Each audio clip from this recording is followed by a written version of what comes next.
నమస్కారం NSTV news కి స్వాగతం. నా పేరు సంధ్య. ముందుగా వార్తల్లోని ముఖ్యాంశాలు. కేసీఆర్ కుటుంబంపై మండిపడ్డ పీసీసీ ప్రధాన కార్యదర్శి గజ్జల కాంత్. స్వయంగా కేసీఆర్ కూతురు కవిత నాటి ఇరిగేషన్ మంత్రి హరీష్ రావు ద్వారా కాళేశ్వరంలో అవినీతి జరిగింది, దోచుకున్నది వాస్తవమే అని చెప్తున్నదని అన్నారు. కాళేశ్వరం ప్రాజెక్టు 1,00,000 కోట్లు వాళ్ళే మింగిందని ఆయనే చెప్తుండు. ఇదంతా కమిషన్ ముందట ఒప్పుకున్నదే హరీష్ రావు. కాళేశ్వరం ప్రాజెక్టులో విచారణ జరుగుతున్నప్పుడు మరి గోషి కమిషన్ ముందట ఒప్పుకున్నదని వాస్తవే. కేసీఆర్ కేటీఆర్ ఆ 1,00,000 కోట్లు దోచుకున్నది వాళ్ళిద్దరే, నాకు దాంట్లో భాగస్వామ్యం లేదు అని హరీష్ రావు చెప్తున్నాడు.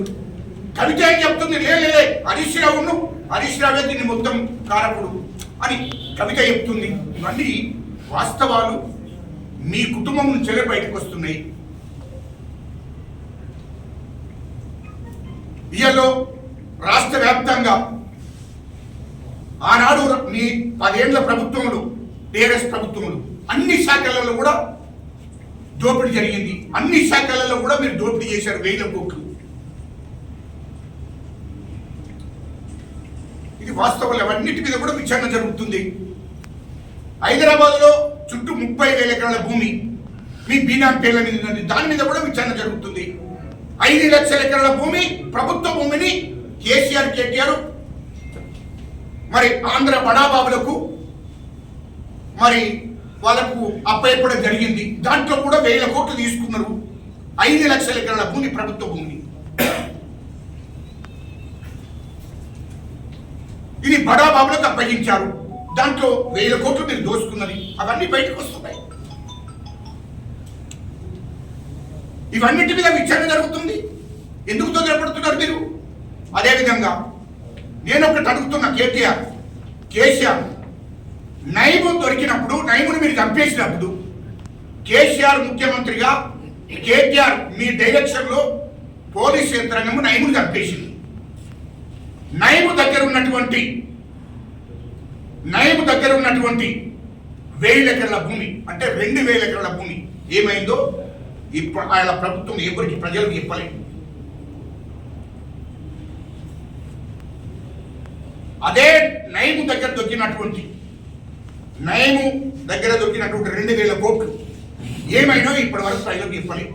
అది ప్రభుత్వ ఖజానాకు పంపకుండా కేసీఆర్ ఖజానాకు పోయింది. ఇది వాస్తవం కాదా కేటీఆర్? ఇది వాస్తవం కాదా? దాని మీద కూడా మా ముఖ్యమంత్రి గారికి చెప్తున్నాం మేము. ఖచ్చితంగా నైము ఆస్తుల మీద 2,000 ఎకరాల భూమి ప్లస్ 2,000 కోట్ల రూపాయలు అవిటి మీద విచారణ, అది ప్రభుత్వ ఖజానాకు పోవాలి. ఎందుకంటే నైము అనేటప్పుడు ప్రజల సొమ్మును దోసినటువంటి డబ్బనంతా అది ఎక్కడికి పోవాలి? ప్రభుత్వ ఖజానాకు పోవాలి 2,000 కోట్లు. కానీ ఇక్కడికి పోయింది కేసీఆర్ కేటీఆర్ వల్ల ఖజానా వాళ్ళ ఇంట్లోకి పోయిందట.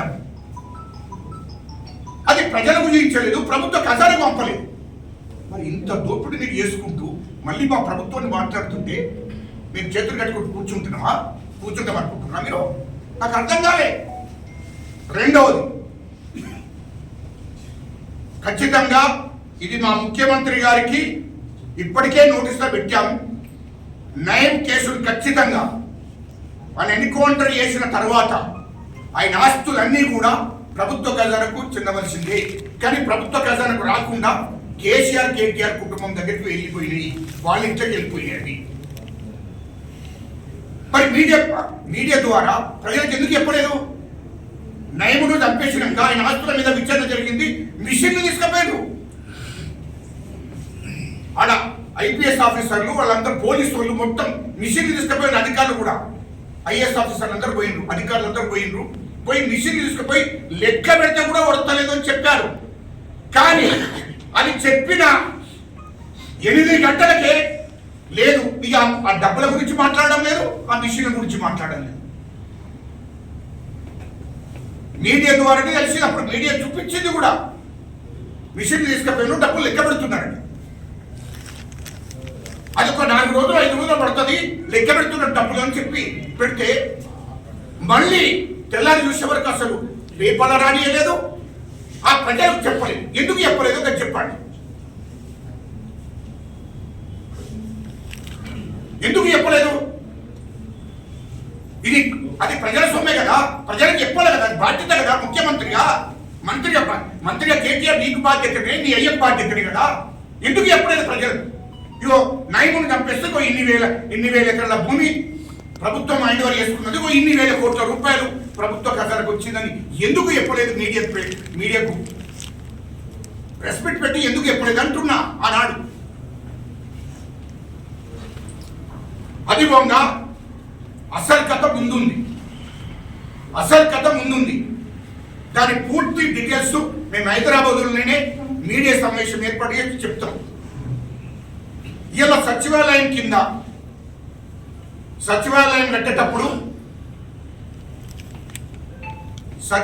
కట్టేటప్పుడు మొత్తం దాని చుట్టూ కూలగొట్టి మొత్తం చుట్టూ కంచేసిండు. ఎక్కడ కూడా తెలంగాణకు సంబంధించినటువంటి ఎవరిని కూడా లోపలికి రానియలేదు. తెలంగాణ ప్రజలను కానీ, తెలంగాణలో ఉన్నటువంటి పని చేసే వాళ్ళని కానీ, తెలంగాణలో ఉన్నటువంటి అధికారులను కానీ, మీడియాని కానీ ఎవరిని కూడా లోపలికి రానియలేదు. మొత్తం కంచె పెట్టి పకడ్బందీగా సెక్యూరిటీ పెట్టి ఎవరిని కూడా లోపలికి రాకుండా చేసి గంత దొంగతనం ఏమొచ్చింది?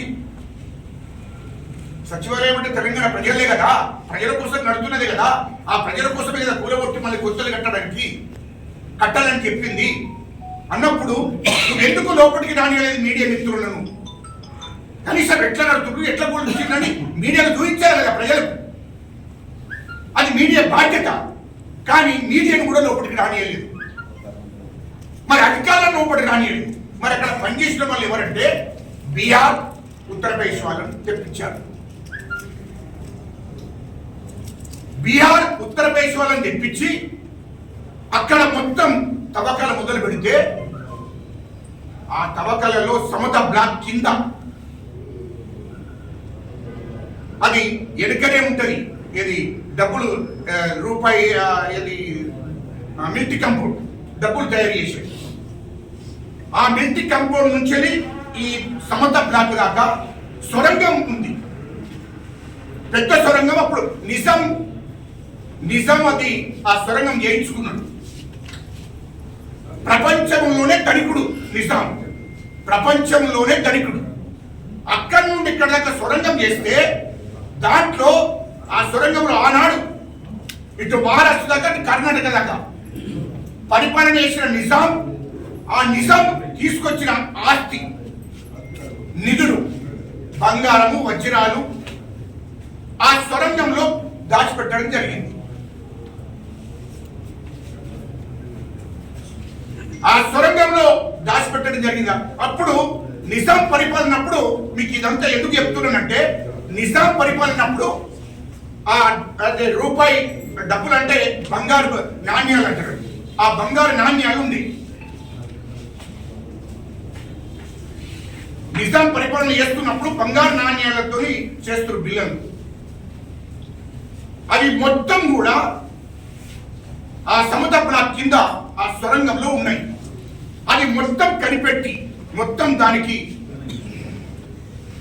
దానికి సంబంధించినంత అక్కడ ఎప్పుడైతే సొరంగంలోకి వెళ్ళి బయటపడ్డాయో ఎవరిని కూడా లోపలికి రానికుండా చేసి పక్కడి పందిగా మీకు రెండు విషయాలు నేను చెప్తున్నా. ఇదేంటి, నేను ప్రతిదీ కూడా సాక్ష్యంతోనే మాట్లాడతా, సాక్ష్యం లేకుండా మాట్లాడతా. రాధాకిషన్ రావు అన్నట్టు పోలీస్ డిపార్ట్మెంట్ ఎవరు అయినా కూడా కేసీఆర్ సామాజిక వర్గానికి సంబంధించిన ఆ రాధాకిషన్ రావు అన్నట్టు, రెండవది డాక్టర్ వెంకన్నని మీడియా మిత్రులారా, వీళ్ళిద్దరే రాధాకిషన్ రావుతోని ఒక ముగ్గురిని పోలీసు వాళ్ళని ఇచ్చి బీహార్ వాళ్ళు ఉత్తరప్రదేశ్లో నవ్వుతుంటే ఆ బంగారు వజ్రాలు మొత్తం బయటపడ్డాయి. అది ఎక్కడికి పోవాలి? ప్రభుత్వ ఖజానాకు పోవాలి. నిజాం సంపాదించిన ఆస్తి అది. ఆ వజ్రాలు, ఆ బంగారం అంతా కొన్ని క్వింటాల బంగారం దాని కింద ఉంటే దాన్ని ఎక్కడికి దాన్ని మొత్తం పరీక్షలు ఎవరితో చేయించాడు? డాక్టర్ వెంకన్ అని ఆయనతో పరీక్షలు చేయించాడు. ఎక్కడ చేయించాడు అది? ఇప్పుడు అసెంబ్లీ దగ్గర